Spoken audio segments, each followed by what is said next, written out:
গাড়ি সামনে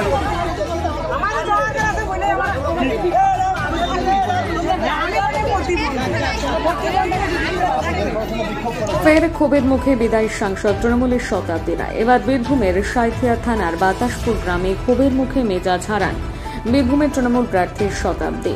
অভিযোগ জানাতে গিয়ে বিদায়ী সাংসদের নিরাপত্তা রক্ষীদের রক্তচক্ষু দেখতে হয় গ্রামবাসীদের। আর এ নিয়ে প্রশ্ন করতে গাড়ি থেকে নেমে আঙুল উঁচে সাংবাদিকদের মিথ্যে খবর পরিবেশনের অভিযোগ তোলেন শতাব্দী। দুয়ারে কড়া নাড়ছে 18তম লোকসভা নির্বাচন। ভোটের দিনক্ষণ ঘোষণা হতে নির্বাচনী প্রচারে বেরিয়েছে সব দলের প্রার্থীরা, কিন্তু প্রচারে বেরিয়ে প্রায় প্রতিদিন গ্রামবাসীদের ক্ষোভের মুখে পড়তে হচ্ছে বিদায়ী সাংসদ শতাব্দী রায়কে।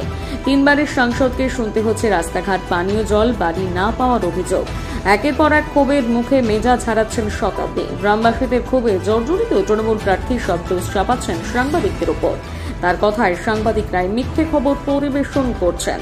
এদিন সকালে সাঁইথিয়া থানার বাতাসপুর গ্রামে যান শতাব্দী।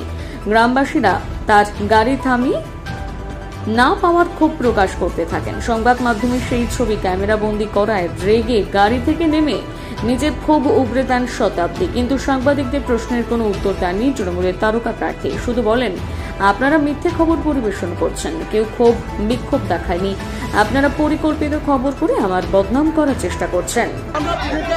আবেদন জানাচ্ছি